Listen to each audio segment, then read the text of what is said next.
Motivi, en partenariat avec le Zoo de Guyane, vous présente Missio et les Motitounes. Vini, vini, viens t'amuser avec Missio et tous les animaux. Le cochon-bois et le hoco, la limace ou l'escargot, le caïman ou le baboun, les belles histoires des Motitounes. On raconte qu'il y a bien longtemps, dans le Grand Yanman, la forêt guyanaise, Kwata, le singe-attelle, et Mimiri, le saïmiri, étaient comme chien et chat, toujours à se chercher des poux.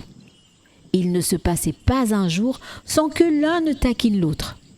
Kwata était grand et fort, et pour cela il voulait être respecté. Mimiri était petit et rusé, et pour cela lui aussi voulait être respecté. Tous deux avaient de belles qualités, mais chacun pensait être le meilleur et voulait être le meilleur. Ils n'arrêtaient pas de s'observer et de se comparer. Ils se jouaient toutes sortes de mauvais tours et toutes sortes de mauvaises blagues. Parfois même, ils commençaient à jouer ensemble et ils finissaient par se bagarrer. Bicoque, bicoque, bicoque.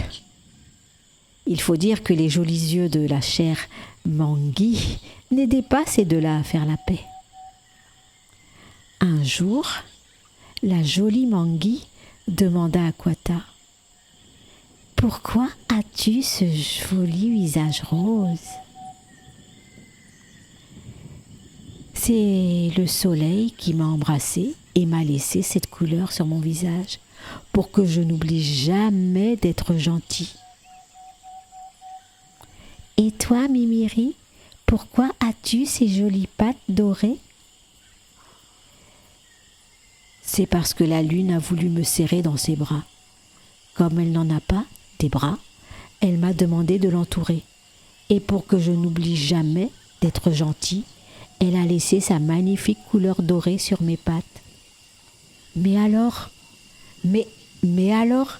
alors Kwata et Mimiri se sont rappelés que la gentillesse n'est pas qu'une promesse. Ils ont compris que leur qualité ne devait pas les éloigner. Ils ont appris à se soutenir et à s'entraider. Et ils ont fini par devenir amis, car leur force résidait dans leur capacité à être unis, tout en respectant leurs différences.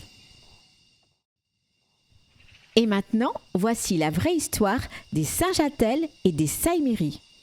Les singes-attelles, qu'on appelle aussi singes-araignées, et les saïmiris, ou les singes-écureuils, sont des primates qui vivent tous les deux dans les forêts d'Amérique du Sud.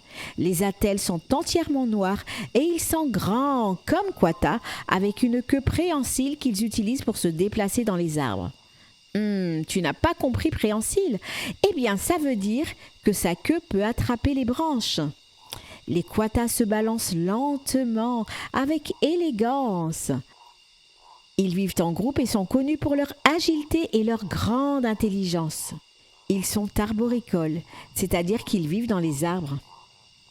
Ils sont aussi frugivores, c'est-à-dire qu'ils mangent des fruits, mais aussi des feuilles, des fleurs et parfois des insectes. Les saïmiris, quant à eux, sont petits, avec une queue longue et touffue. Ils sont vifs et ils aiment se déplacer rapidement dans les arbres, en groupe, souvent en faisant beaucoup de bruit. Ils mangent des fruits, des insectes et parfois même des œufs.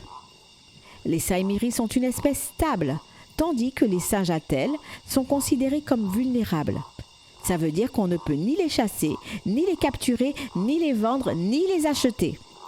Il faut donc protéger les Kwatas et préserver leur environnement naturel.